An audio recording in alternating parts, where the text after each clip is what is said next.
Bueno, ¿cómo están todos? Estamos aquí en Kojav Yaakov, el Yishuv de Kojav Yaakov. Es un kollel, un lugar de estudio. Normalmente aquí se estudia todos los días. Y ahora es de noche aquí en Israel y vamos a estudiar algo de la Perashá, algo lindo. Vamos a comenzar con un cuento.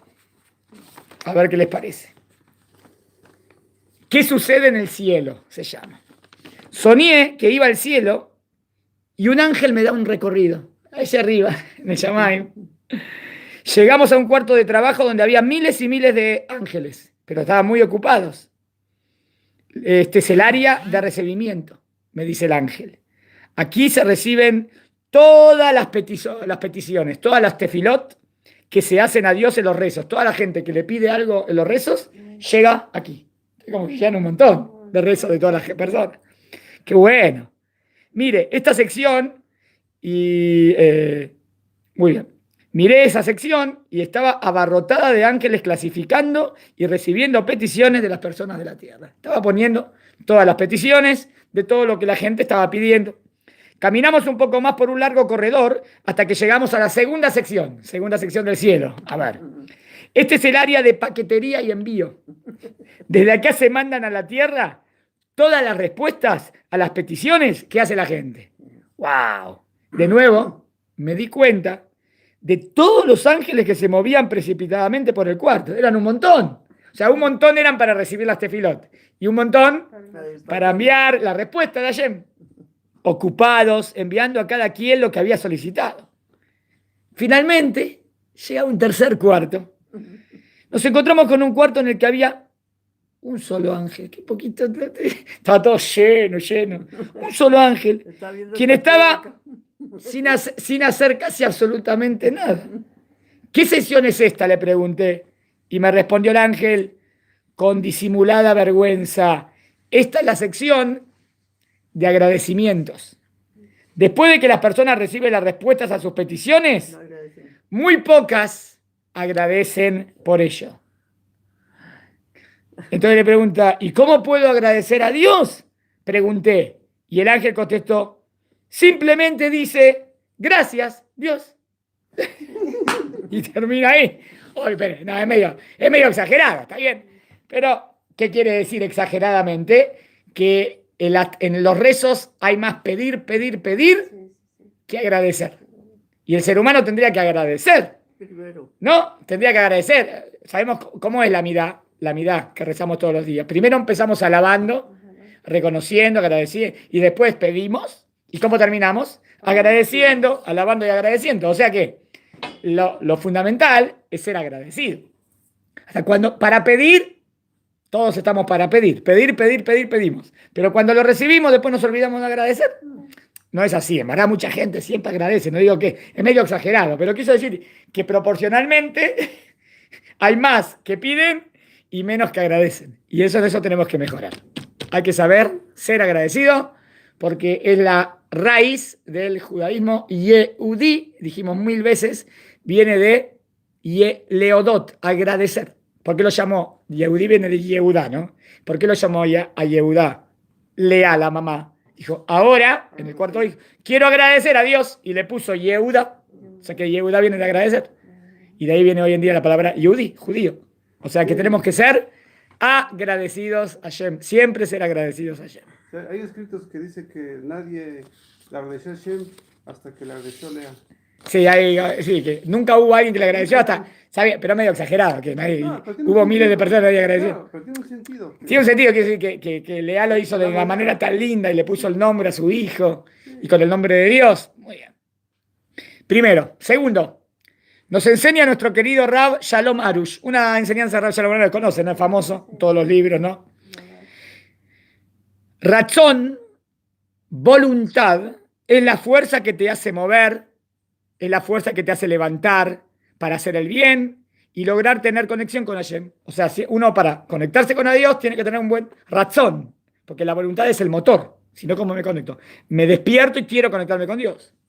Pero esta razón siempre tendrá obstáculos y pruebas. La voluntad. Así es donde se demuestra qué es lo que deseas firmemente y con propósito en tu corazón. ¿Y por qué? Me despierto, quiero acercarme, pero de repente me falla, pasó algo, no pude hacerlo. Entonces dice, Son pruebas que te vienen a desafiar. ¿En qué sentido? A ver si de verdad lo quieres hacer o no. ¿Está bien? Pero si te dejas vencer, llegará un momento, después de los 120 años de vida, y te preguntarán en el cielo, ¿por qué no seguiste con tu deseo a hacer lo bueno? ¿Por qué renunciaste? Y uno responde, ay, es que tuve problemas, ay, es que no tuve tiempo, etcétera, etcétera. Te contestarán bien, ven, acércate y te mostrarán a todas las personas que tuvieron el mismo deseo que tú, pero estas tenían todos los obstáculos y más aún, casi imposibles de lograrlo en la tierra, pero su voluntad fue más fuerte que eso y clamaron a Hashem. O sea, no, es como que nos van a mostrar una lista de gente que también tuvo esos obstáculos y mira, lo hizo, entonces vos también podés. No quiere decir, entonces ¿qué nos quiere decir este más? Entonces no digamos no podemos, no digamos no tengo tiempo, no digamos mañana, ¿no? Porque vaya, hay que empezar a estudiar Torah. Sí, está bien, voy a empezar, pero mañana. Y nunca empieza. No como la dieta, ¿no? Que va a empezar la dieta y nunca empieza. No, que lo haga ahora. Mañana decirle al Yetzer Hará, no al Yetzer Tov. Cuando el Yetzer Hará viene y te quiere hacer algo malo, decirle mañana, para no hacerlo. Pero si el Yetzer Tov quiere hacer algo bueno, no le digas mañana, decir ahora. ¿Está bien? Pero por su voluntad fue más fuerte y clamaron a Hashem y recibieron la ayuda divina. ¿Por qué? Porque si lo quieres de verdad, lo vas a lograr. O sea, si uno quiere hacer algo bueno, tiene que intentar, y si tuvo un obstáculo, intentar de nuevo. No importa. Dios está mirando que vos querés, hasta que lo logres si Dios quiere. ¿Está bien? Una buena enseñanza de Rabarush y buen cuentito. Y ahora vamos a estudiar algo de la Perashá. Tiene que ver con todas las Perashot que vienen ahora. La pasada fue Miketz, la de ahora va Igash, y la que viene después, Vayehi. El título de la clase que le pusimos, es una clase que escuchamos del Rabbi Yosef Bitton hace unos años, muy linda, había venido a Yeshivat HaKotel, y se llama, miren el título, El traslado del eje. Vamos a ver qué significa. El eje normalmente es como un centro que uno tiene, ¿no? Y como que la vida viene a trasladarlo, a saber, o sea, por ejemplo, ¿no? Si el centro, yo estoy en el centro, yo soy el centro de todo, no somos el centro del mundo, ¿no? Pero pensamos que somos el centro de todo. Entonces, a veces ese eje hay que trasladarlo, hay que cambiar, hay que ver cuál es el verdadero centro. Vamos a ver la clase, espero que les guste. Vamos a ver si podemos hacer, es una clase larga, vamos a agarrar parte. ¿Estuvieron leyendo de la Perashá? Bueno, vamos a analizarla bien.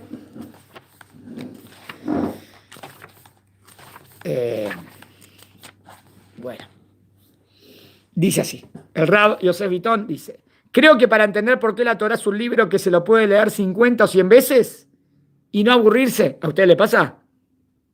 ¿A ustedes les pasa que lo pueden estudiar de nuevo y no se aburren? O sea, a mí me pasa, ¿no? Porque para eso hay que leerlo 50 o 100 veces. Porque uno va descubriendo siempre algo nuevo, es increíble. Si vos lees un libro, normal, lo leíste y ya lo sabes todo, ¿no? Lo vas a leer 10 veces, 100 veces y ya te lo sabes de memoria. Pero la Torah no. ¿Por qué? La Torah, pero es el mismo texto. Pero cuando lo lees de nuevo, lo ves con otra óptica o lo ves con algo que te pasó en la semana o en la vida y dices, ¡ay, es verdad, mira lo que está escrito acá! Es increíble, ¿no? Pesukim, que lo podemos haber leído más de 100 veces y de repente lo leemos y dices, ¡guay! ¿Cómo nunca me di cuenta? Pero si lo leíste 100 veces, es increíble. Porque uno va descubriendo que en la Torah, subhistorias, relatos, que en lo aparente y superficial no se ven, pero que una vez descubiertas son fascinantes. O sea, tengo que descubrir qué hay detrás. Año a año encuentro más cosas nuevas en el Peshat, estudio literal, que en el Drash, estudio esotérico. Y eso es lo interesante, ¿eh? Que no tengo que volar al estudio de cosas raras o esotéricas para encontrar ¡wow! Yo digo al revés, al contrario. Dentro de lo que está escrito, leyendo, pero con precisión, podés encontrar los más grandes tesoros de la Torah. En el Pshat. ¿Qué es el Pshat? Lo que se entiende de la lectura primaria, pero leyéndola varias veces puedes descubrir más cosas. Pero no yendo... No, tengo que ir siempre a los Midrashim, ¿entienden? A ver. Es al revés de lo que uno supone. No es que se va descubriendo más a medida que entramos en los Midrashim, pero creo no exagerar al afirmar que hoy en día se conoce más el Midrash que el Pshat. A mí me pasa cuando enseño de la Yeshivot, enseño de los Midrashim, entonces enseguida digo algo, ¿no? Que de un pasuk, por ejemplo, ¿no? Entonces dice, pero ¿cómo la Torah dice así? Eso medio contradice. Y yo digo, pero eso no está escrito. ¿Cómo no está escrito? No, eso es un Midrash. ¿Ah? O sea, que cuando estudió el Midrash, no se percató o no se dio cuenta que eso era una interpretación. Pero eso no estaba escrito en la Torah. ¿Entienden? Entonces, de repente sale el Midrash. Yo que sé qué Midrash me dijeron el otro día. Por ejemplo, ¿con quién se casó Yosef? Osnat Bat Potifera. ¿Quién era Osnat Bat Potifera? La hija de Diná. ¿Conocen ese? Esa hija de Diná. ¿Pero está escrito en la Torah que era la hija de Diná? No. Me hizo acordar un chiste que les quería contar. Dicen que Osnat Bat Potifera era la hija de Diná, ¿no? Entonces, pero si es la hija de Diná, y hacen otra pregunta. ¿Quién se prosternó a Yosef en el sueño? ¿Cómo? ¿Quién se prosterna a Yosef en el sueño? Sus hermanos, ¿no? Los 11 gavillas de trigo, ¿no? Sí. ¿Quiénes son los 11? Los 11 hermanos. ¿Y Diná? Allá en Oh, ¿no está? Está escondido en un baúl. No está no, pero en el sueño, ¿dónde está? En el sueño no está. ¿No tendría que ir Diná también? Entonces viene la contestación, muy sofisticada. ¿Con quién se casa Yosef? Según el Midrash. Con la hija de Diná. Con la hija de Diná. ¿Está bien? Con la hija de Diná, Sí, que sería su sobrina. sí. Ah, entonces Diná, además de ser hermana de Yosef, sería la suegra. Sí, Sería la suegra, ¿no? también. ¿Dónde vimos una suegra que se prosterne al yerno? Es un chiste. ¿Dónde vimos una suegra que se arrodilla al yerno? No existe. Porque la pregunta era por qué Diná no se prosterna en el sueño. Es un chiste. Un chistecito. Pero me hice acordar. Le gustó el chiste. Está bueno. Lo mandaron en el WhatsApp y estaba bueno. Entonces, bueno, volvemos. Pero en verdad, ¿está escrito que Osnat Bat Potifera es la hija de Diná? No. Dice Osnat, hija de Potifera. ¿Dónde dice Diná? No dice Diná. Está bien. No, pero dice que Era una mujer de Mitzrayim que se convierte al judaísmo, que reconoce la verdad que Dios existe, que Dios es único y se casa. También hay otras posibilidades que dice que era la hija de Potifar, porque dice Osnat Bat Potifera, pero no está escrito, dice Osnat Bat Potifera. Yo no sé ni quién es Potifera, Sí. y Osnat es el nombre. No es Bat Potifera, Cohen On, ¿no? ¿Cómo dice? Sí. Un sacerdote o algo así. No. Pero también Cohen significa una persona importante. Sí. Bueno, hay que ver qué significa. Adoptada. ¿Eh? Pero Era dice adoptada. ¿Quién era adoptada? La adoptó Potifera. Pero todo lo que me están diciendo son midrashim, ¿saben? Sí. Sí. No está escrito. Sí, no está Eso es lo que yo digo. Yo digo que no está escrito. Pero no También era de dice Potifera. el meano es que Le encanta los llevaba midrashim. un collar, ¿no? Que llevaba un collar. Que en el nombre de ¿Y que decía? que esta es la hija ¿De de quién eran los Jacob. padres? Que la hija de Jacob. Ah, bueno, está bien. Hay muchos midrashim. ¿Ven lo que quiero decir? Bueno, en los midrashim uno es lindo porque descubre. Pero el Rabbi dice: para. Pero antes de ir a los midrashim, tratá de leer los pesukim varias veces y percatate de muchas cosas. Por ejemplo, cuando uno profundiza en el chat, encuentra cosas que no las veía, subtextos. ¿Qué son subtextos? Como textos escondidos, Sí. subhistorias. Y me ha pasado, dice el Rab, especialmente en el libro de Bereshit. He encontrado muchas historias respecto a educación, por ejemplo, que están explícitas. ¿Está bien? Vamos a ver, analicemos 2 o 3 de muchas de esas historias. Lo haremos en forma superficial y brevemente. Una de ellas, a modo de ejemplo para entender a qué me refiero, es la historia de la fraternidad. O sea, yo leo Bereshit, ¿no? Y yo leo todo lo que va pasando. Dice el Rab, prestate atención que Bereshit te habla mucho el tema de la hermandad, de hermanos, pero hermanos que se llevan bien, hermanos que se llevan mal. O sea, que si yo querría vamos a agarrar el tema de cómo debe ser la fraternidad. Leen Bereshit y podés aprender mucho. Por ejemplo, fraternidad significa la relación entre hermanos. Si bien la Torah no anuncia que nos va a contar cómo evoluciona o cómo involuciona o no evoluciona la relación entre hermanos, en realidad cuando uno lo lee varias veces, descubre en la Torah un subtexto que te está hablando de qué, del tema de la hermandad. Lo que está escrito sin estar escrito. Me refiero a lo que se lee entre líneas. Sí. La fraternidad empieza con el más rotundo fracaso. O sea, si yo veo en Bereshit, yo veo que el tema de la hermandad empieza un desastre. ¿Por qué? Simplemente se pelean, ¿no? Los hermanos. ¿Quién? ¿Por qué empieza por un desastre? Caín mata a Abel, el hermano mata a otro hermano. O sea, la relación más mala que existe entre hermanos, ¿no? Nada más y nada menos que un fratricidio. Un hermano mata a otro. Realmente empieza de la peor forma. Luego, con el correr de la historia, la fraternidad no parece que vaya a evolucionar. Los próximos hermanos que encontraremos son Isaac e Ismael. ¿Se acuerdan que los vieron jugando? Pero dice, según el Midrash, que se estaban peleando. Y Sara dice, sacalo, yo no lo quiero con mi hijo. También entre ellos hay problemas. Ismael casi quiere matar a Isaac. Acá puedo decirle al que está creyendo. Eso es un Midrash. Tampoco, está bien. Aunque esto no está explícito en ningún lado. El Midrash lo dice claramente. No obstante, lo que sí podemos ver, vamos a ir al chat. Pero veo que hubo discordia y se tuvieron que separar. ¿Sí? Del texto literal es muy bien no convivían, hasta el punto que se verán forzados a separarse. La cosa se pone más grave con Jacob y Esau. ¿Qué vemos ahí? Igual. Que Esau quiere matar a Jacob, ¿no? O lo dice por lo menos, ¿no? Donde ahí sí vemos claramente la intención de querer matarla. Ahí sí lo dice literalmente. La fraternidad no solo es una cuestión entre los hombres, también lo encontramos entre las mujeres. ¿Vimos también problema entre hermanas? A nivel literal. Sí. ¿Entre quién? Rachel y Lea. ¿Se acuerdan que una le tiene envidia a la otra dice, me sacaste al esposo, la dice, dámelo yuyi? ¿Te acuerdan? Sí. Los Dodamim. Por ejemplo, los Dudaim. Entre Rachel y Lea existe una gran competencia y disputa por el amor de Jacob. Yo diría que, bueno, lo que quiere más el amor de Jacob es Lea y Rachel la que quería es más tener hijos. Sí.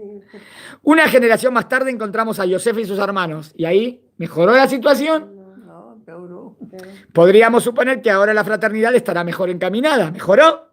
En verdad la fraternidad no mejoró para nada. Sigue tan mal como antes, por supuesto. Razones y justificativos hay de todo tipo. ¿Está bien? Otra historia más que hay en Bereshit tiene que ver mucho con la fraternidad. Es la historia de las envidias, que aparenta ser uno de los instintos más básicos. O sea, si vos querrías analizar el tema de la envidia, en Bereshit podés ver el tema de la envidia en muchos casos, ¿sí? Sí. Más básico del ser humano. Así como para Freud es la sexualidad o para Jung es la lucha por el poder, aparentemente y a través de la visión bíblica, la envidia parece ser un impulso bastante importante del hombre que a veces lo lleva a hacer cosas destructivas.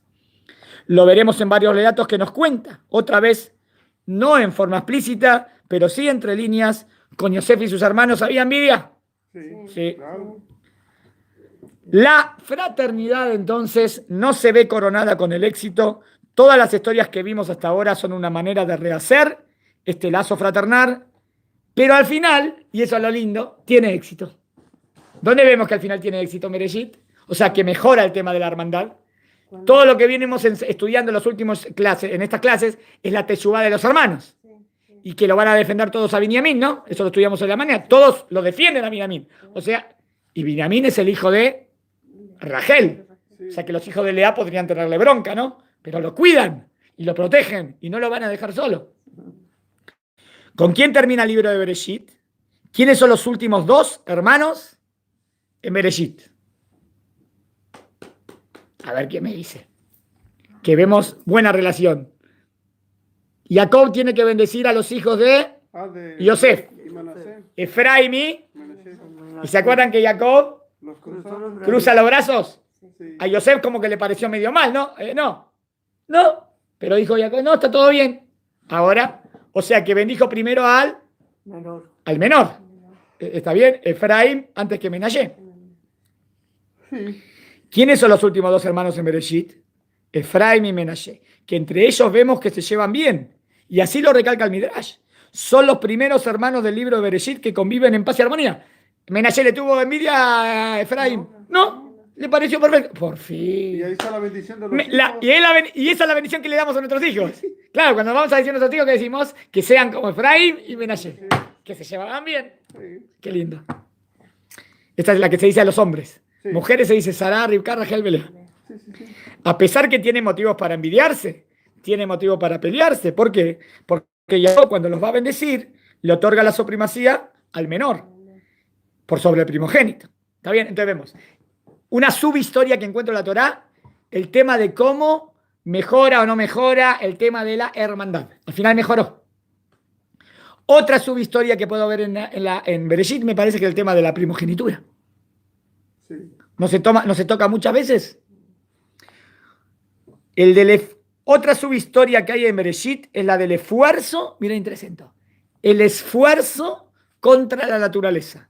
O sea, ¿qué es más importante? ¿Esforzarse o la naturaleza, lo que soy? Por naturaleza la prioridad y supremacía, por naturaleza ¿quién tendría prioridad? El primogénito. Pero al final de nuestras historias, casi siempre el segundo es el que obtiene la supremacía. Por ejemplo, Isaac y Ismael. ¿Quién era mayor? Ismael. Entonces tendría que ser el heredero Ismael. ¿Y quién fue el heredero? Isaac. ¿Ah? Porque Isaac se lo ganó. Jacob y Esab. ¿Quién era el mayor? Esab. Pero al final, ¿a quién eligió a Kadosh Baruj Hu? A Jacob, al menor. Yosef era el más chico. Después viene Binyamin, pero los dos más chiquitos. Y se lo llevó Yosef, doble. Sí, Menashe y Efraín. también. También entonces nunca gana el primogénito. No. Espera, no significa. Si el primogénito tendría el mérito, ganaría. Pero si el primogénito no tiene mérito y el segundo tiene mérito, ¿quién gana? El del mérito. El del mérito, el esfuerzo. En Bereshit pasamos de una fraternidad que es un fracaso hasta llegar a dos hermanos que se llevan bien, que no se pelean. ¿Y cómo empieza Sefer Shemot? A ver quién se da cuenta. Sefer Shemot con algo de hermanos. Que todos los hermanos, No, algo que esté literal, a ver. Algo en Sefer Shemot que tenga que ver con hermanos. ¿Hay dos hermanos importantes en Shemot? sí. Moshe. Moshe y Aarón. Moshe y Aarón. Sí, sí. A ver, les leo. ¿Cómo continúa la historia de la fraternidad? Con otros dos hermanos, Aarón y Moshe, que ya están en un upgrade, un nivel superior. ¿Por qué digo esto? Porque entre ellos no solo que no hubo envidia, en Efraín y Menashe no hubo envidia, ¿no? Mejoró. Sino que Aarón se entera que Dios eligió a Moshe. Y dice el Pasuk, y cuando Aarón se enteró que Dios eligió a Moshe, se alegró. Sí. Pará. Aarón podría decir, pero yo soy el mayor. ¿Cómo lo eligió a mi hermano menor? Sí, pero era envidioso. No lo envidió, pero no solo no lo envidió, se alegró. Eso no es un nivel superior. Es que cuando el otro tiene bendición, yo me alegro por él. Ese es el mejor nivel. ¿Entendieron que superó a Efraín y Menashe? Sí. Porque Efraín y Menashe dije, bueno, está bien que, Menashe le tenía que dar a él, pero le dio a Efraín. Bueno, y Menashe no le molestó, no tiene envidia. Muy bien. Moshe y Aarón todavía más. Sino que Aarón se alegró por la elección de Moshe, aunque en realidad él tenía que haber sido elegido como líder. Nuevamente, ¿se acuerdan que Moshe Rabeno, cuando Moshe le dice, no, ¿por qué no mandas a otro? ¿Qué le está diciendo Moshe? A mi hermano. ¿Por qué no mandas a mi hermano Aarón? Sí. Y Dios le dice, no. Y sigue Moshe y dice, está bien. Aarón va a ser tu vocero. ¿Se acuerdan? El mismo conflicto, la naturaleza contra el esfuerzo. El segundo, no el primogénito, ya que Aarón era el mayor. No obstante, eso encontramos que Aarón no solo que aceptó esa realidad y convivió en paz con ella, sino que además se alegró. ¿Entendieron? Interesante, ¿no? Vieron que podemos leer la Torá. La Torá no me dijo al principio, ahora yo te voy a hablar de la fraternidad. No. Pero si yo leo los subtextos, puedo deducirlo. ¿Entendieron? La historia se aprende. Esto. Lo que vimos hasta aquí es un vivo ejemplo de las historias detrás de la historia. No figura en forma manifiesta, está más escondida, más velada, más cubierta, pero se la puede descubrir. Ahora concentrémonos un poco más en la historia de Yosef. ¿Y qué es lo que nos enseña Yosef? Porque en realidad aquí hay dos conceptos muy relacionados con la emuná. O sea, quiere el Rab enseñarnos dos temas de emuná, que se traducen normalmente como fe, ¿no? Comúnmente traducido como fe. Dos niveles de emuná muy importantes. Muchas veces hablamos de este concepto, pero en realidad no sabemos a qué nos referimos cuando hablamos de él. En realidad, el término hebreo emuná no es lo que otros pueblos entienden como fe. Para ellos solamente significa creer. Y acá viene el Hidush del Rab. Emuná no significa creer, sino emuná es vivir con una creencia. A ver si me explico. ¿Tienen una virome? Yo creo que tengo. Le voy a escribir una palabra que es muy interesante. Un segundito. A ver. Miren cómo se escribe emuná. Emuná. Ahora van a ver lo que quiero decir. Tzedakah.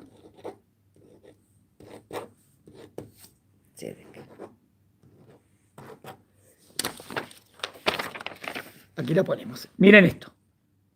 ¿Qué significa tzedek? ¿Justicia? Justicia. ¿Qué significa tzedakah? ¿Ven que es igual? Justicia. ¿Ven que es igual pero tiene una hay al final? Miren esta definición. Tzedek es justicia. Y tzedakah, vivir con justicia. ¿Me siguen? O sea, este sería el sustantivo, el tema general. Pero esto es vivir con la justicia. Entonces, emuná viene de emet. Emuná viene de emet. ¿Emet qué significa? ¿Verdad? Verdad. Emuná es ¿Verdad? vivir Con la verdad. con la verdad. Vivir con la emuná. ¿Me sigue la diferencia? Sí. Un tema es la idea, pero otra cosa es vivir con la idea. Es más práctico. Es bajar de la teoría a lo práctico. Muy interesante. Mírenlo cómo lo dice así. De Emet, verdad, la relación de Emet con Emuná es similar a la de Tzedek con Tzedaká. Tzedek es el concepto y Tzedaká es actuar de acuerdo al concepto. Tzedek es justicia y Tzedaká es actuar con justicia. Entonces Emuná es a Emet como Tzedaká Tzedek. Es decir, Emuná significa, Emet es verdad. Entonces Emuná, actuar Con la verdad. con la verdad. Ser honesto, ser correcto, ser una buena persona. Yo entendí que está mal robar. Y ahora no robo nunca. Es vivir con la idea. ¿Entendieron? O sea que emuná no es solamente una creencia. Emuná es más vivir con eso. Es una vida. Es como actuar en la vida. Es decir, que emuná significa actuar de acuerdo a Semet. A esa verdad llamémosla realidad.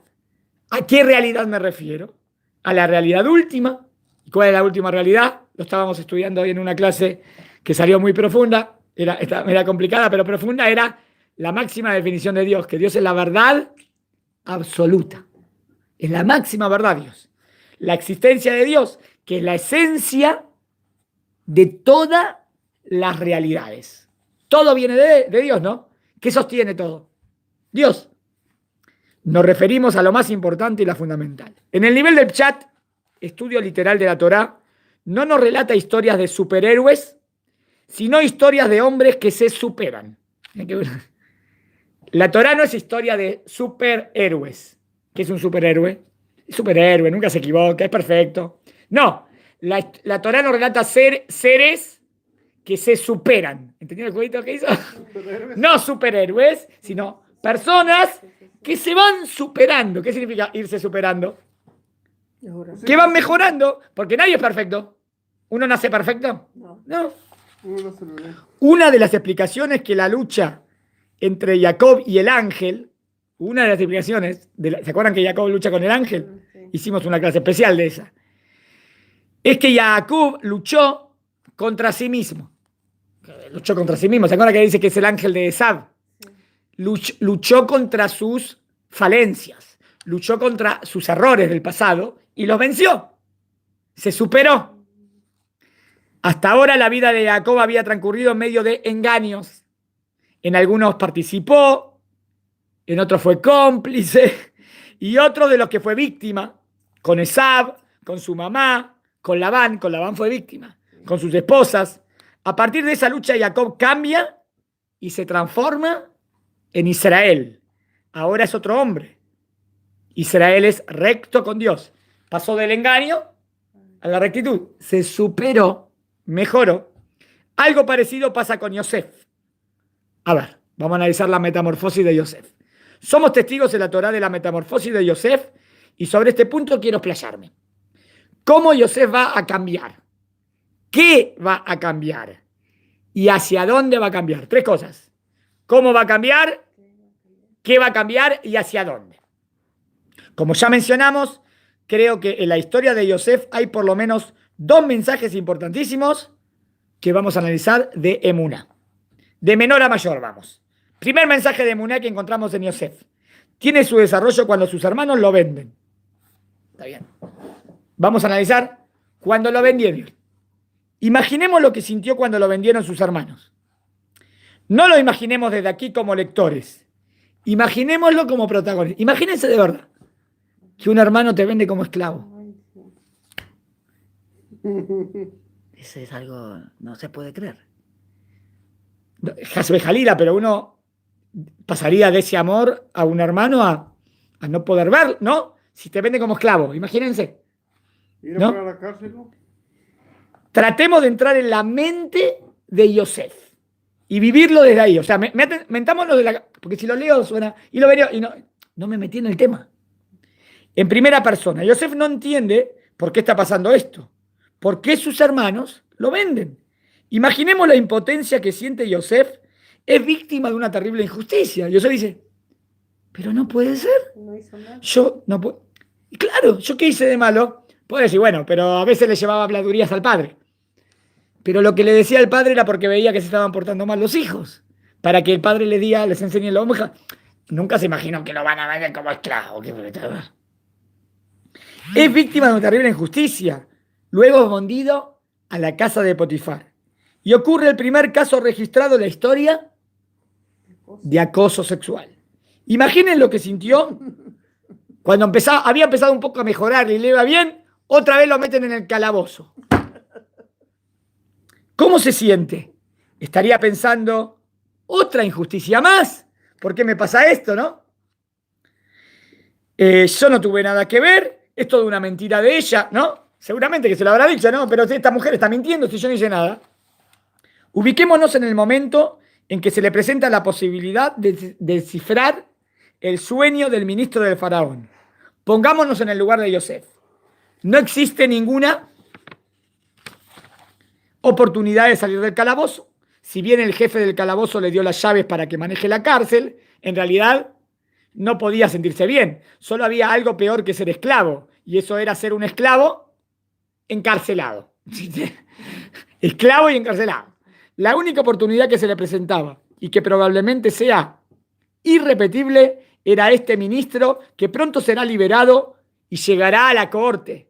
Todas las esperanzas están depositadas en aquel hombre que efectivamente ha sido liberado. ¿Cómo se habrá sentido aquel día Yosef? ¿Habrá podido dormir aquella noche? ¿Se acuerdan cuando le dijo, si te saca libre, por favor, avísale que hay una persona injusta en el calabozo, yo no tengo la culpa? Cuando se va, y él piensa que él se lo va a decir, ¿cómo se habrá sentido en aquella noche? De seguro ya habrá tenido listo su bolso y mirando el reloj, ¿no? A ver cuánto me vienen a sacar de acá. Esperando que en cualquier momento alguien ingrese para decir que sea liberado Yosef. Sin embargo, el tiempo pasaba, Yosef seguramente no se explicaba por qué tardaba tanto en venir a liberarlo. Era su única oportunidad de salir. En realidad, él estaba dependiendo de un favor que alguien le iba a devolver. En eso se basaba toda su esperanza. ¿Por qué un favor que alguien le iba a devolver? Él le descifró el sueño y le dijo, vas a ver que te van a sacar libre en el cumpleaños del faraón y te van a poner de nuevo como ministro, todo lindo. Por favor, decile que hay un Eved Ivri, una persona que no, injustamente. Con seguridad que Yosef habrá seguido esperanzado que en la primera oportunidad que el ministro le hablaría al faraón, le explicaría que en la cárcel hay un joven hebreo que está encarcelado injustamente y hay que liberarlo. Por supuesto que el ministro no tenía la más mínima y absoluta intención de pedirle ese favor al faraón. Podía haberle, ¿no? Pero ¿por qué no? ¿Qué le costaba? ¿Se acuerdan cómo dice Pasuk? Dice, y no se acordó de Yosef y se lo olvidó. ¿Para qué dice dos veces? Y no se acordó y se olvidó lo mismo, ¿no? ¿Por qué lo dice así? Miren la explicación del Rab. ¿Qué le costaba? Para entenderlo también debemos ponernos ahora en la mente del ministro. Pensar en términos muy humanos. y muy terrenales, no altruistas. Si es una persona altruista, lo primero que hago es devolver el favor. Así debe ser. Pero digamos una persona más materialista o más terrenal. Díganme ustedes, a ver. No, pues, ¿Por qué no pedirle un favor para una persona que está en el calabozo? no, pues, Si vos le pedirías un favor al faraón, sí, ¿qué favor le pedís? ¿O para cuándo guardas la oportunidad? Para él. ¿Para algo para ti o para algo para tu familia? O sea, estoy hablando de una persona bien más egoísta, ¿no? Si es una persona real altruista, no. Si estuviéramos en el lugar del ministro y tenemos la oportunidad ahora de estar a solas con el faraón, oportunidad que no ocurre muy a menudo, ¿le pediríamos por un muchacho que está encarcelado? Obviamente el ministro no podía abusar y pedirle favores a diario. Si le puedo pedir 100 favores, le pido uno más. Pero si le puede pedir uno cada vez en la vida, por lo tanto, cuando le iba a pedir algo, de seguro lo haría para pedirle un favor para él o para su hijo o familia cercana. Es verdad, no digo que no tiene que ser así, pero a veces pasa también, a veces vos tenés una persona que sabés que es una persona muy importante, ¿no? Y vos necesitas un favor muy importante. Y otra persona dice, ¿le podés pedir a él, vos que lo conocés, que me haga este favorcito? Y es algo medio chico. Entonces vos decís, para, si voy a tocarlo a él, ¿cuándo le voy a hablar?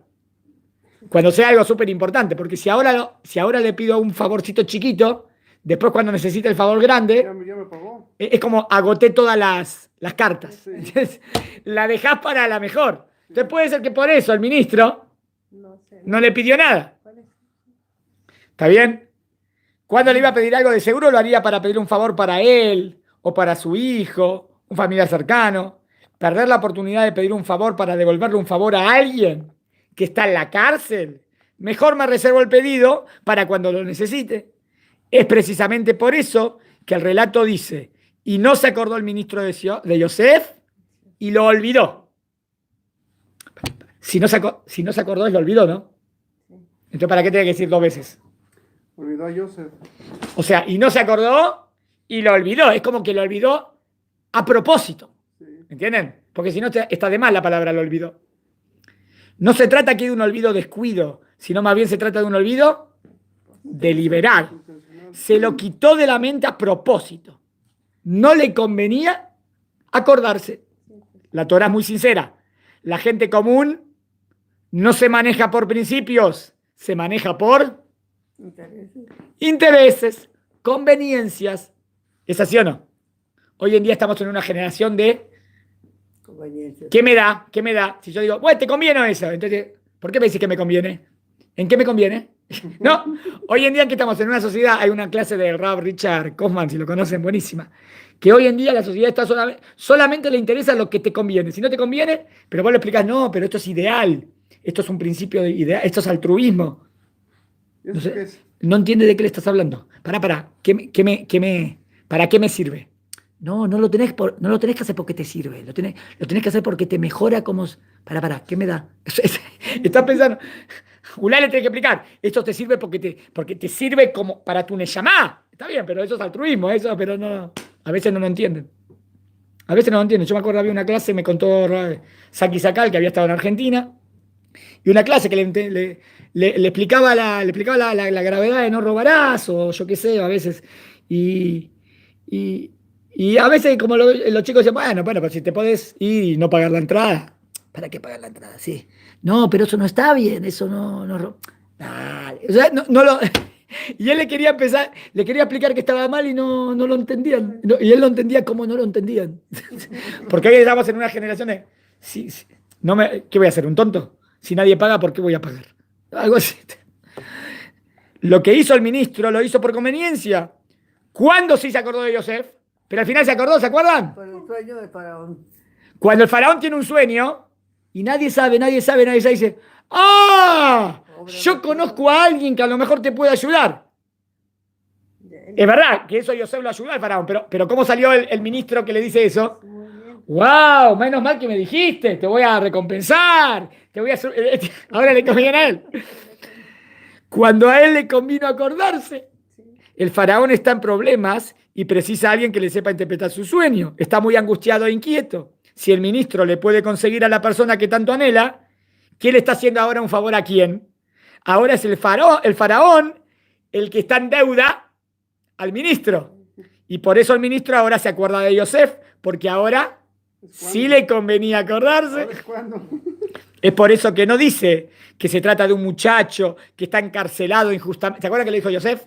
Dile que hay una persona, estoy encarcelado injustamente. No le dijo así, le dijo, hay una persona que yo conozco que sabe descifrar los sueños. Perfecto. Es lo que quiere Faraón, ¿no? Sino que dice que es un muchacho que sabe interpretar los sueños. O sea, si tendría que abogar por el término de la injusticia, tendría que decir, esa persona es injustamente, ¿no? Sí. Volvamos a Yosef. Vuelvo a Yosef. Él esperaba que inmediatamente lo liberen. Tal vez porque nosotros tendemos a esperar de los demás, ¿no? Tendemos a esperar de los demás lo que nosotros haríamos. ¿Najón que nos pasa a mí? Cuando vos sos esa persona, seguro la ayudarías. Seguro. Entonces, ¿qué estás esperando cuando tenés un problema? Que te ayude. ¿Por qué espero que él me ayude? Porque yo seguro que lo ayudaría. ¿Cómo? O sea, uno piensa que el otro piensa como uno, ¿no? Tal vez porque nosotros tendemos a esperar de los demás lo que haríamos nosotros en esa misma circunstancia. O sea, ¿qué hubiese hecho Yosef? Conociendo a Yosef, si una persona le dice que está injustamente encarcelado, ¿Yosef hubiese abolido para pedir por él? Seguro, porque ama la justicia Yosef. Pero no fue así. A los 2 o 3 días que Yosef se da cuenta que el ministro no va a decir nada para liberarlo, bueno, al final pasan 2 años en la cárcel, ¿eh? ¿Qué habrá pensado Yosef? ¿Cómo se habrá sentido? ¿Qué tefila habrá hecho? Y me imagino, Dios, por favor, sácame de esta, no puedo más. Esto no es vida, estoy en un calabozo. ¿Qué le habrá dicho a Dios? Seguramente Yosef habrá lindado con la desesperación. ¿Y ahora qué voy a hacer? Habrá pensado, tuvieron que pasar 2 largos años para que entendiera muchas de las cosas que le pasaron y comprender otras tantas aparentes injusticias que le ocurrieron anteriormente. Recién cuando Yosef llega a convertirse en amo de Egipto, al fin y al cabo, ¿cómo termina la historia para Yosef? Bien, él es el amo de Egipto. Ahí todo cierra. En teoría, si los hermanos no lo hubieran vendido y si no hubiera pasado lo de la esposa de Potifar, si no lo vendían y no pasaba la esposa de Potifar, nunca hubiese llevado el calabozo, ¿no? Si nunca hubiese llegado al calabozo, nunca hubiese escuchado el sueño de los ministros. Y no hubiera conocido al ministro del faraón. Yosef se da cuenta retroactivamente que todo lo que le pasó fue para bien, más todavía. Y esta es, mire lo que dice el Rab, la gran lección de Muná. Imaginemos que Yosef le pide a Dios que lo libere por mano del ministro. Le había pedido que lo libere, ¿no? E imaginemos que en realidad el ministro le habla al faraón y éste accede a liberarlo. Digamos que pasaba eso. ¿Qué hubiese sido de Yosef? Ahora, un ex presidiario, un ex esclavo con un prontuario muy oscuro. En verdad no hizo nada malo, pero sale, casi hizo adulterio con la esposa. No, nada que ver, ¿no? O casi violó pero es todo mentira.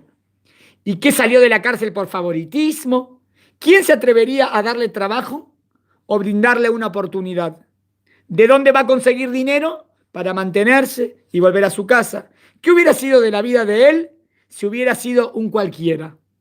¿Queda clara la lección de Muná? La gran lección es que seamos conscientes de que no solo lo que pasa es para bien. Lección de Muná 1. No solo lo que pasa es para bien, sino también lo que no pasa. Lo que no pasa puede ser en última instancia para bien y para muy bien. Yosef tuvo una suerte que no todos las tenemos. O sea, entienden, pero si él no hubiese descifrado el sueño de los coperos, si el copero hubiese hablado enseguida, salía, pero no. Pero tenía que pasar 2 años para que el faraón tenga el sueño cuando viene el hambre y que todos intenten descifrarle y nadie sepa nada y que venga Yosef con la respuesta. Entonces, ¡ah! Y ahora lo ponemos a Yosef como el rey de Egipto. Si no, no lo hubiese puesto nunca. Imaginen que Yosef se hubiese quedado viviendo en Egipto. Y el faraón tenía un sueño, y bueno, y iban muchos, y a lo mejor Yosef iba en uno de esos, y a lo mejor Yosef no se lucía con la interpretación. ¿Por qué? A lo mejor Yosef de entrada le daba la interpretación, ¿entienden?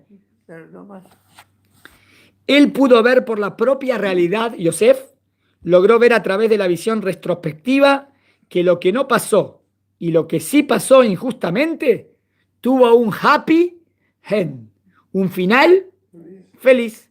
Muchas veces nosotros no tenemos esa suerte. Hay muchas cosas por las cuales pedimos a Dios y ellas no ocurren. Y quizá no lleguemos a ver en vida porque no pasaron, pero es parte de la muná, que los sabios han denominado Kol hakavá letová. Todo es para bien. O Gamzu letová, también lo que pasó es para bien.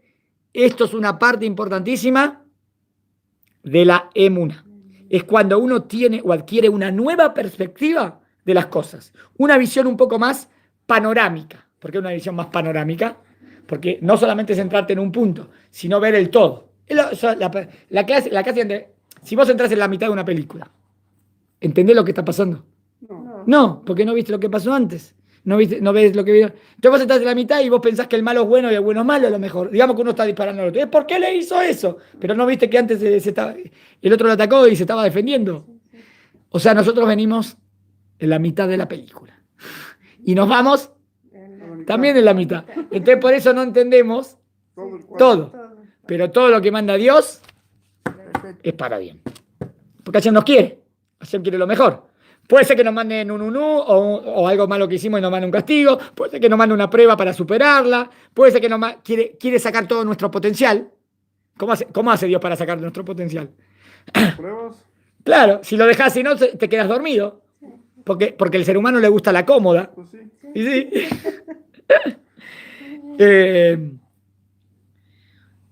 Pasemos ahora, entendiendo el primer tema de Muná. Entonces, el primer tema de Muná que estudiamos hoy, todo viene para bien y Yosef lo pudo ver. Porque Yosef vio que todo lo que le pasó en la vida al final fue para que él sea virrey de Egipto y gracias a que fue el virrey de Egipto salvó a toda la humanidad del hambre y a toda su familia.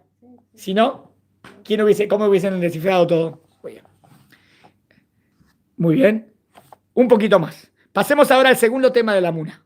El gran tema de la metamorfosis más importante por la cual atraviesa Yosef. Se podría decir que tiene que ver con el traslado del eje. Ahí le pusimos el título de la clase. ¿Qué significa esto? El traslado del eje creo que es la mejor definición de Avodat Hashem. ¿Qué es Avodat Hashem? Servir a Dios. O para ser más categórico y pretencioso, aún más, afirmaría que el traslado del eje es nuestra meta existencial. Acá más. El objetivo de la vida. Es el para qué de nuestra vida. Veamos en forma más detallada qué significa el traslado del eje. La Torá insinúa, al menos en el nivel literal, que Jacob se equivocó en la educación de Yosef. Pues la Torá pretende que aprendamos no solo de las hazañas y grandeza de nuestros patriarcas, sino también de sus errores. Los sabios aprenden aquí que un padre no debe mostrar preferencia por un hijo más que los otros. Le dio preferencia a Jacob y Jacob a Yosef, no estuvo bien. Imaginemos y tal vez exageremos la situación para entender mejor lo que sucede en esta escena. Todos los hermanos de Yosef están con una remera cualquiera, pero Yosef tenía una camisa de marca, polo, Tommy Hilfiger, con su tal. Y para colmo, Yosef no era uno de esos muchachitos humildes que se sacaba la camisa y prefería estar como el resto de sus hermanos, sino que por el contrario, se lo describe como un poco ostentoso y un poco presumido. No es para menos, él era el preferido de papá, hijo único de su madre, por mucho tiempo, hasta que nació Binyamin. Papá era solo para él. Todo lo que lo rodeaba, me refiero al ámbito en el que vivía, contribuía a alimentar esa sensación. Su mamá, su papá, incluso él mismo, pues así lo proyectó en sus sueños, donde su gavilla está en el centro, mientras que la de sus hermanos giran a su alrededor y se prostran ante ella. También el sol, la luna, 11 estrellas se prostran ante él. Todos lo rodean a él. Él es el centro del mundo y del universo. En realidad, esto que le pasa a Yosef también nos pasa a nosotros, en mayor o menor medida. Cuando nacemos, somos el eje. Aquellos que tengan noción acerca de psicología evolutiva entenderán a qué me refiero. Mamá, el chico piensa que mamá es parte del hijo. Mamá es parte mía. La mamá es parte. El primer gran trauma que tiene un chico es cuando se da cuenta que su mamá no es él. Es el primer trauma. Porque el chico piensa que la mamá es él.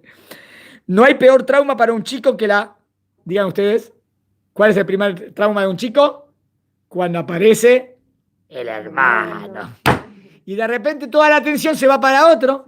Y vos ves que el hermanito le agarra de la manita y dice, ¡sí! Lo agarra como lo quiere, se lo quiere matar. Porque, pero parte natural. Hasta ahora, si bien ya entendió que mamá no es parte de él, tanto ella como papá y todos los demás giran alrededor de él. Él es el centro. Cuando aparece un hermanito, ¡oh! Todo cambia y comienza a ver que ese eje se empieza a mover un poquito, porque él pensaba que era el centro, pero ahora ve que hay otro. Hay mucha gente, diría muchísima gente en el mundo, que nunca logra salir de esa percepción de verse como el eje. Existen individuos que toda la vida piensan, suponen o se comportan como que los demás son parte de la periferia. Y en el centro está él. Como que todo el mundo es para él, es lo más importante del mundo. Lo otro que importa. Dicho de otra manera, creo que hay poca gente que no se concibe a sí misma como el centro. Esos son los más elevados, pero son poquitos. Esto no sucede a nivel consciente, ¿eh? Más bien esto ocurre a nivel subconsciente. No es que uno elige ser el eje de todo y que todo gira alrededor de él, pero en la práctica así nos comportamos, ¿no? Cuando uno hace algo que no le gustó, ¿por qué hizo esto? ¿Por qué me ofendió? ¿Por qué nadie me da cabod? ¿Se siente mal? ¿O es el centro del mundo? Nuestra sensación de la realidad es que somos el centro de la existencia, el eje de la realidad. El eje es donde todo gira alrededor de eso. Somos nosotros. Yosef no fue la excepción. Todo su escenario lo ayudaba a sentirse así. Lo vivía en sus sueños, lo proyectaba en su subconsciente. Pero la vida, ¿qué le fue enseñando? Golpe a golpe. Hay una película muy buena de dibujitos animados, Yosef, el rey de los sueños, o Yosef, el príncipe de los sueños. Bueno, y después un día, si quieren, la analizamos. Tiene errores, obvio que tiene errores, pero está bien lograda la película. Muy bien. Pero la vida le fue enseñando que él no es el eje. Quizás una de las manifestaciones explícitas de que él no es el eje es cuando Yosef observa a sus dos compañeros de cárcel que están preocupados. ¿Su reacción cuál fue? Preocuparse por ellos. Ahí que ves que Yosef está preocupándose por el otro. Preguntar qué les ocurre. No es un detalle menor. Yosef se interesa por el otro. Esta es la mínima expresión de la traslación del eje. Cuando vos estás mal, es difícil interesarse en el otro. Porque vos estás en un calabozo, no está bien. Pero miren, no le importa, él se interesa en el otro. ¿Entienden? Es como que traslado mi problema y no me ocupo de mi problema, pero quiero ayudar al otro. Cuando te preocupás por el prójimo, es decir, quiero conocer su realidad, ya no lo estoy viendo al otro en función mía y nada más. Si no estoy viendo al otro, por el otro. Esta nueva manera de pensar de Yosef es lo que hará que interprete los sueños del faraón. ¿Qué es lo que sueña el faraón? No me refiero a las vacas o las espigas. Quiero retenerme en el lugar en el que se ve el faraón a sí mismo. En realidad, en el sueño, él se ve sobre el Nilo. En medio del Nilo. ¿Cómo se ve? Como que él es el centro, ¿no? Pero cuando se lo relata Yosef, dice que estaba a orillas del Nilo. Cambia la versión. Sí. Si recurrimos al Midrash, veremos que allí nos relata qué es lo que los adivinos de Egipto le presagiaban, cómo ellos le interpretaban el sueño. Algunos decían que se refiere a 7 hijas que el faraón iba a engendrar y que las 7 al final morirían. Esto es así porque respondía exactamente a lo que el faraón les dijo. Él en medio del Nilo. Y es por eso que se lo atribuían a él. Algo personal que le pasaría. Por eso no le podían descifrar el sueño. Porque veían que era algo para él. nada más. Pero si él no es el centro y si él más representa a Egipto, entonces algo que le va a pasar a quién. ¿Entienden? Algo personal que le pasaría, porque el faraón era el que estaba en el eje. Por lo tanto, el sueño debería referirse a algo que le pasará a él como eje. Yosef puede interpretar que el faraón, al estar, cuando le dice, estaba a orillas del río. ¡Ah! No es el eje. El eje es el río Nilo. El Nilo representa a Egipto. Egipto depende del Nilo. Es decir, que Yosef ve que el sueño se refiere a Egipto. Gracias a este traslado del eje, interpretó el sueño. Yosef puede ver su propio problema antiguo reflejado en el faraón. Y es ahí mismo en donde se lo ve a Yosef en otra posición. Ya no se ve como el centro del eje. Pongámonos en el lugar de Yosef. Nos presentamos ante el faraón, el rey de la máxima potencia mundial y el país más desarrollado. Bien, podría hacerse lucir o alabarse ante el faraón y así impresionarlo. Al fin y al cabo, nadie parece descifrar los sueños del faraón. Y él sí. O sea, él podría decir, bueno, me dijeron que tú puedes descifrar los sueños.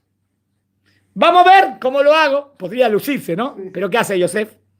La situación se presta perfectamente para el escenario de ser el eje, el centro. Sin embargo, no ocurre así.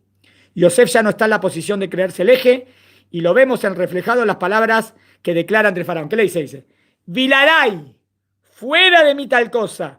No soy yo, sino Dios. ¿A quién pone en el centro? A Kadosh Baruj Hu. Dios quien responderá por el bienestar. Miren cómo dice.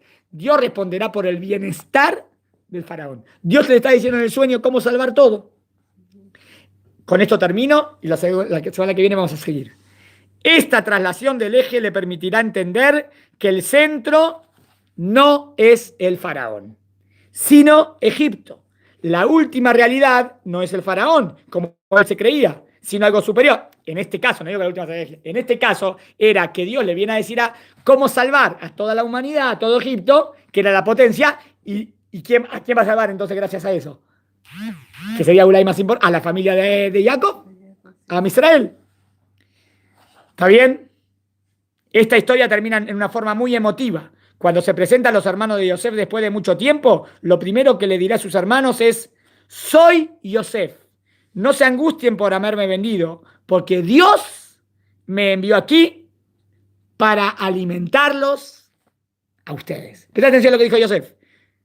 No pasa nada. Al fin y al cabo todo terminó bien. ¿Por qué? Dios me envió aquí.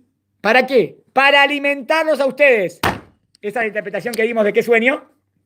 De la gavilla de trigo que se prosternaban a él. ¿Qué significaba? Que yo me voy a encargar de darle de comer.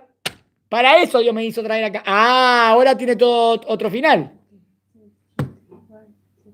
¿Se entendió hasta aquí? Bueno, sigue la clase porque ahora profundiza más en algo más teológico y de principio de fe. Si Dios quiere, la vamos a seguir. Bueno, muchos saludos a todos entonces. Muy bien. Toda la